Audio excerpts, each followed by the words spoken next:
Bueno, voy a volver, antes dejé la palabrota esa de simplemente conexo cuando hablaba de SU2, voy a volver ahí y explicar eso, porque al exponenciar los generadores, de manera natural salen representaciones de SU2. La otra cosa que intriga un poco es eso del factor 1/2, porque cuando escribo las rotaciones con spin 1/2, en la representación de SU2 me sale phi medios, que luego me da ese signo menos tan raro, ¿vale? Bueno, pues eso viene de cómo se relacionan el grupo de rotaciones ordinario y el grupo de transformaciones unitarias.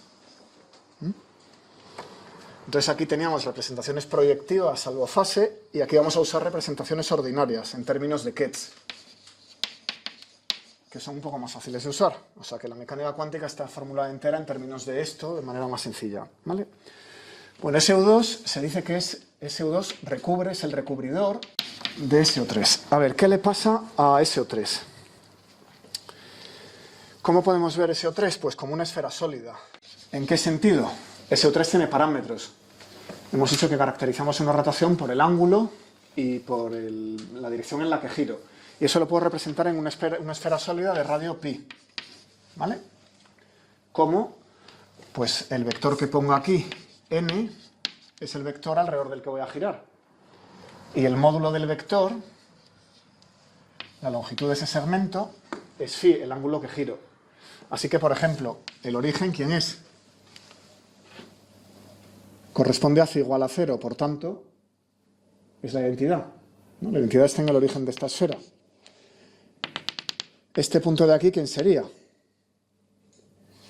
Pues corresponde a una rotación de ángulo menos pi alrededor del eje x, ¿verdad?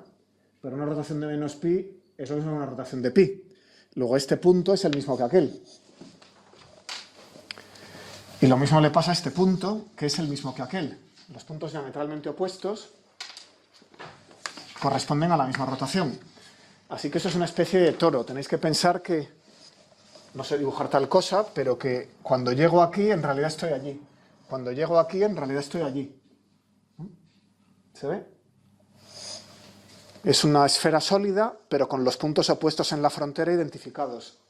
Bueno, pues esta geometría tiene una topología que no es simplemente conexa. A ver, ¿eso qué es? ¿Qué es que una variedad de estas sea conexa? Quiere decir que entre todo par de puntos puedo mandar un camino. Esto sí que es conexo. Si quiero ir de la identidad a esa rotación, puedo ir por aquí, ¿vale? Hay un camino dentro de la variedad, puedo ir componiendo rotaciones que me llevan de un sitio a otro. ¿Qué quiere decir simplemente conexo? Quiere decir que puedo deformar continuamente cualquier camino a cualquier otro que vayan entre los dos mismos puntos. Es decir, es más simple que solo conexo, ¿no? Entonces puedo ir de aquí a aquí, por debajo o por arriba, y puedo infinitesimalmente ir deformando los caminos y llevarme uno al otro. ¿Cuándo falla eso? Pues típicamente cuando hay agujeros. Si tenéis, por ejemplo, un disco con un agujero, en ese disco, si quiero ir de aquí a aquí, puedo ir por este lado, pero también puedo ir por ese lado. Y no hay manera de deformar continuamente ese camino, manteniendo los extremos fijos, sin salirme al agujero, ¿vale? Entonces, los sistemas que tienen agujeros, pues las geometrías con agujeros, no suelen ser simplemente conexas, ¿eh? Bueno, pues a esta le pasa eso, porque si salgo por pi, vuelvo a entrar por menos pi. Imaginaos que elijo un camino en el que empiezo con una rotación de 0 grados, voy avanzando, la rotación es cada vez mayor, pero claro, cuando llego a pi, estoy en menos pi y vuelvo a llegar a la identidad. Y ese camino, que va de la identidad a la identidad, no lo puedo contraer, porque si intento mover ese punto, inmediatamente este se mueve, pero no se mete para adentro. Y si intento mover este para adentro, he tenido que cortar. Esto es un camino continuo, ya que sale de aquí y toca aquí. Si quiero intentar ir contrayéndolo, que cada vez sea más pequeño, he cortado, ¿vale? Eso no vale. Eso no vale. Las deformaciones continuas no admiten cortes. Tiene que poder hacerse todo con empujoncitos y deformaciones, ¿no? O sea que no es simplemente conexo, y eso hay una demostración muy bonita que se debe a Dirac, que vamos a hacer. No pensaréis que me voy a quitar el cinturón, me he traído otro, delante de una cámara especialmente, ¿no? Entonces esto se hacía así. ¿Por qué funciona? Vamos a ver, tenemos una cinta y la cinta tiene un lado corto, un lado largo y una cara superior. Me voy a fijar en la hebilla. La hebilla marca la cara superior, ¿vale? Entonces, esta cinta, si yo la giro, vamos a ponerla así un momento, pues empiezo aquí con mi triedro y como se va invirtiendo, el triedro va cayendo y ahora mi pulgar apunta hacia abajo. Entonces, lo que hace el triedro sobre esta cinta es marcarme un sistema de referencia. Y eso es un camino en esta esfera. En esta esfera lo que tenemos son rotaciones que me van girando el sistema de referencia. O sea que ir recorriendo la cinta es lo mismo que ir recorriendo esta esfera.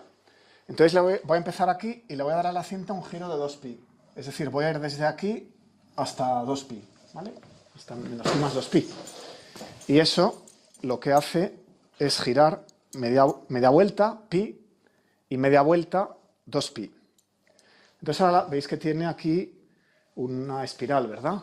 Hemos girado 2pi, una vuelta completa. Entonces ahora ya, sin deshacer el giro, no puedo desanudar el cinturón, ¿vale? Esa espiral va a estar siempre ahí. Voy a intentar trasladarlo, por ejemplo, pero manteniendo siempre la hebilla hacia arriba y solo he conseguido estropearlo más. Voy a darle una vuelta por el otro lado. Fijaos que la hebilla la mantengo siempre hacia arriba. Vuelvo y sigo anudado. Voy a intentarlo otra vez.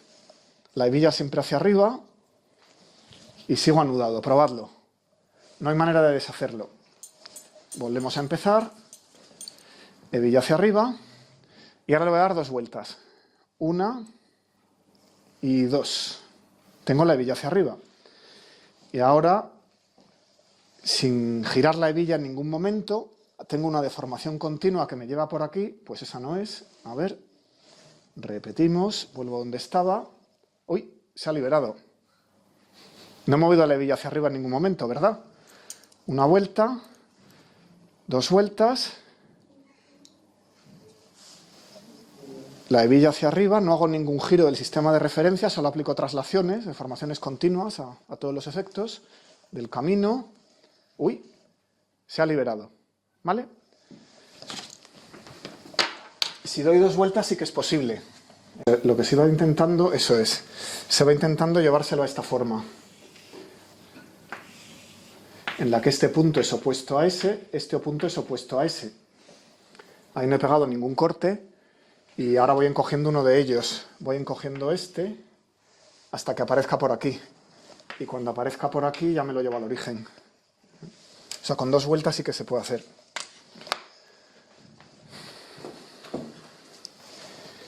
Bueno, o sea que SO3 está muy enredado. Como veis, en SO3 hay que dar 2 vueltas. Es un grupo enredado. No es simplemente conexo. Sin embargo, SU2, como dijimos antes, venía dado por aquellas matrices 2 por 2 y teníamos 4 números que satisfacían esta condición. Esto es, vamos a llamarlo A real más I A imaginario, B real más I B imaginario. ¿Sí? Y satisfacen la condición de una esfera. Eso es lo mismo que AR cuadrado más A imaginario al cuadrado más BR cuadrado más I imaginario al cuadrado igual a 1. Excepto que es una esfera en una dimensión más. Es la esfera S3, que está embebida en un espacio de dimensión 4. Bueno, pero la pinto como una esfera. Pero es la superficie. Esta S3 es la superficie de la esfera, no es la esfera sólida. Y en la superficie sí que puedo tomar un camino, ¿vale?, que vaya de donde queráis a donde queráis, y lo encojo tranquilamente. Otro camino cualquiera, no hay agujeros. En la superficie de una esfera no hay agujeros. O sea que si tomo un camino que vaya entre 2 puntos, puedo tomar otro y los puedo deformar continuamente uno a otro. No me pasa como en el donut, que tengo el agujero en el medio, o como en la esfera sólida con los puntos extremos identificados de antes, donde es como a los efectos tengo un agujero en los extremos. Aquí no hay agujero ninguno, todos los caminos son deformables.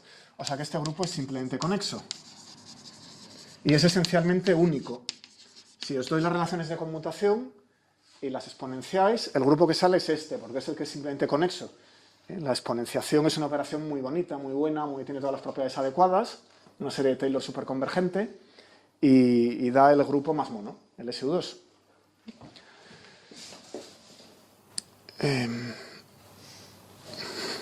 Perdido el hilo, así. Partid la esfera en dos, achatadla y tenéis dos semiesferas proyectadas sobre un plano. Bueno, pues cada una de ellas se puede poner en correspondencia 1 a 1 con el grupo SO3. Estas son las rotaciones del espacio y estas dos son las rotaciones de SU2. Y claro, a cada rotación de SO3 le corresponden dos de estas de SU2. O sea, las propiedades globales, aunque localmente las J se comportan por igual en los dos grupos, las globales son distintas. Eso viene del phi medios S de antes. Hay que girar 4pi para volver a lo mismo, ¿no? Hay otro ejemplo que es la bailarina balinesa. A ver si me sale. Vamos a coger el borrador. No se me puede caer. El borrador me fija una orientación. Empiezo así. Y si giro 2pi, estoy atrapado. De aquí no me salgo, igual que el cinturón de antes. Pero si giro otra vez 2pi en la misma dirección, en el mismo sentido, he vuelto a salir. ¿Vale?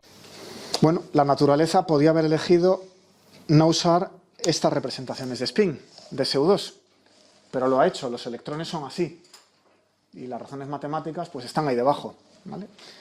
O sea que aparte de las rotaciones de los objetos macroscópicos, tenemos que los objetos microscópicos implementan el grupo de rotaciones a través de este. ¿De acuerdo? Podría haber ocurrido que no hubiera partículas de spin 1 medio ni 3 medios, sin embargo las hay. Bien, hablando de objetos macroscópicos, yo ahora mismo no parezco un autoestado del momento angular. ¿Cómo es un autoestado del momento angular? Es una esfera, ¿no? Tiene simetría esférica, si J es igual a 0. Si me dais la vuelta, he cambiado bastante. Tampoco soy un estado de J igual a 1. Si recordáis el armónico esférico I1, pues cambia de signo la parte delante-atrás, ¿no? O sea que yo no tengo un J bien definido. Soy una superposición de J1 más J2 más J3. Tengo una matriz de densidad bastante complicada, ¿no? Bueno, física experimental. Esto muy raro todo. ¿Cómo se puede mostrar que la naturaleza efectivamente sigue este grupo de rotaciones SU2 en sus objetos cuánticos microscópicos? ¿Se puede construir una demostración experimental de esto? Localmente es igual a SO3 porque tiene, las relaciones de conmutación son las mismas constantes de estructura. Luego, si quiero poder distinguir entre SU2 y SO3, tengo que montar un experimento no local, o sea, un interferómetro. Esto es de 1975, son experimentos de interferometría de neutrones. Si lo queréis buscar, es H.Gauch, HUMO, Physics Letters, 54A 425 del año 75, y Werner et al. Physical Review Letters, que solemos abreviar siempre por PRL, 35.1053 del mismo año, 1975. Así que ponemos una fuente de neutrones y construimos con ella un interferómetro. Los neutrones viajan por los dos caminos. Este es el camino A. Por aquí van otros neutrones que van por el camino B. Y en el camino B hemos puesto un campo magnético, así que la letra me viene muy bien. Aquí pasan por una zona del espacio donde hay un campo magnético. Y eso afecta al spin del neutrón. Hay un hamiltoniano de interacción del spin del neutrón con el campo. ¿Cómo son esos hamiltonianos? Pues esperáis algo así como el momento magnético del neutrón por el campo, ¿verdad? Bien, ¿cómo es el momento magnético de una partícula que os enseñaron en el otro curso? Pues es la carga eléctrica entre la masa del neutrón por C por el spin. Y hay un coeficiente que se suele llamar coeficiente giromagnético que relaciona, bueno, las dimensiones están aquí sacadas, en el sistema gaussiano tenemos aquí todo, pero hay que relacionar el spin con el momento magnético numéricamente y eso lo hace ese coeficiente, que para los electrones es 2, básicamente, casi 2. Pero para los neutrones resulta que es menos 1,91. Cosa que sin enseñaros el modelo Quark no os puedo enseñar de dónde sale. No tengo una razón teórica que deciros. Pero en el modelo Quark se puede aproximar, sale bastante razonablemente. Bien, pues eso es el hamiltoniano. Esto es una cantidad calculable para los neutrones que tienen spin 1 medio. Así que a lo largo del campo pueden tener más 1 medio menos 1 medio. Componente a lo largo del campo más menos 1 medio, como siempre. Y todo esto es una contribución a la energía que podemos escribir como omega SZ. La mz es lo mismo. La tercera componente. ¿De acuerdo? Y la omega es lo que tengo por ahí. La omega es la razón giromagnética del neutrón, la carga eléctrica, el campo magnético, la masa del neutrón y la velocidad de la luz. Bueno, pues bajo esa interacción los neutrones pasan por aquí un tiempo t. Están sometidos un tiempo t a esa interacción. Y eso hace que adquieran una fase, porque en la ecuación de Schrödinger, el hamiltoniano, exponencia, ¿no? Tenemos e elevado a i omega sz por el estado, por el tiempo, e elevado a i omega sz por el tiempo por el estado. O sea que este hamiltoniano, dejando a los neutrones pasar por aquí, hace que se desfasen respecto a los que van por el otro brazo del interferómetro. Y el desfase es elevado a menos más i omega t partido por 2, donde ese 2 viene del spin, de que la SZ sea más o menos, según que los oriente paralelos al campo magnético o antiparalelos. Bueno, pues ¿dónde están los máximos de interferencia?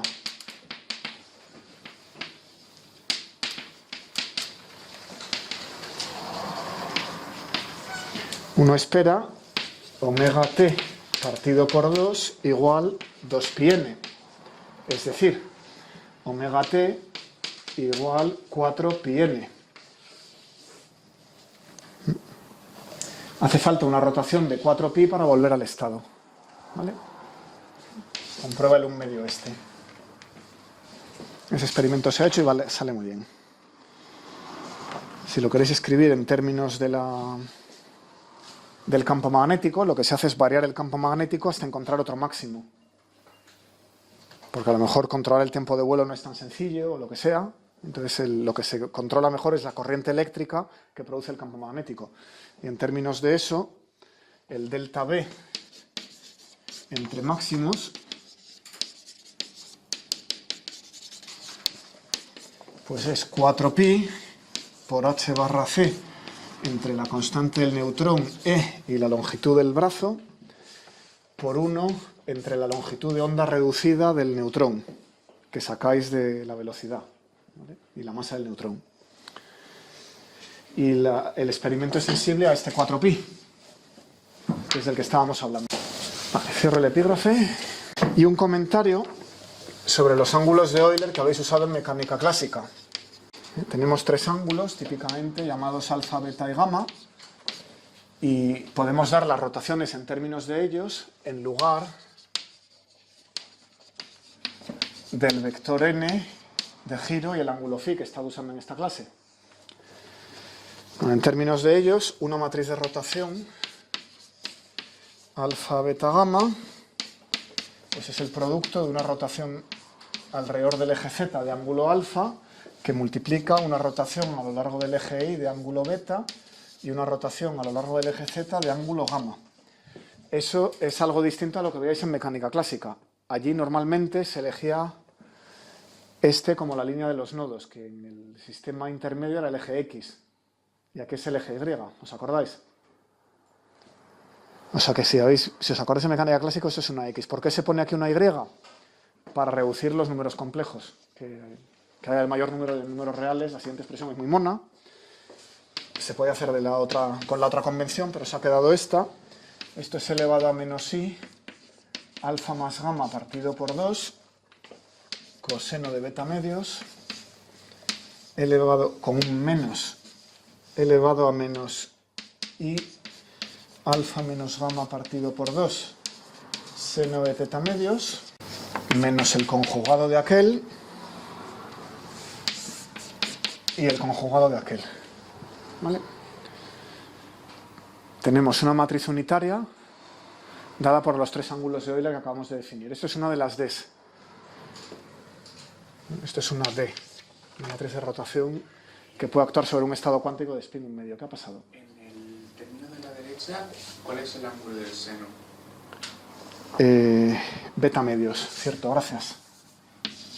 Lo he llamado beta. Bien, esto está tomado con ejes fijos en el espacio, no en el cuerpo. O sea, el eje Z es un eje que apunta siempre hacia arriba y el eje Y pues será el que sea en el espacio, la línea de los nodos correspondiente, pero no son ejes que estén en rotación con el núcleo atómico, con la molécula, lo que sea. Bueno, pues cerramos este primer trozo. Entonces, el último punto del capítulo va del teorema de Wigner-Eckardt, que por supuesto me va a ocupar esto y la mitad de la clase que viene, no me da tiempo a acabarlo hoy, claro. Pero voy a motivarlo por lo menos.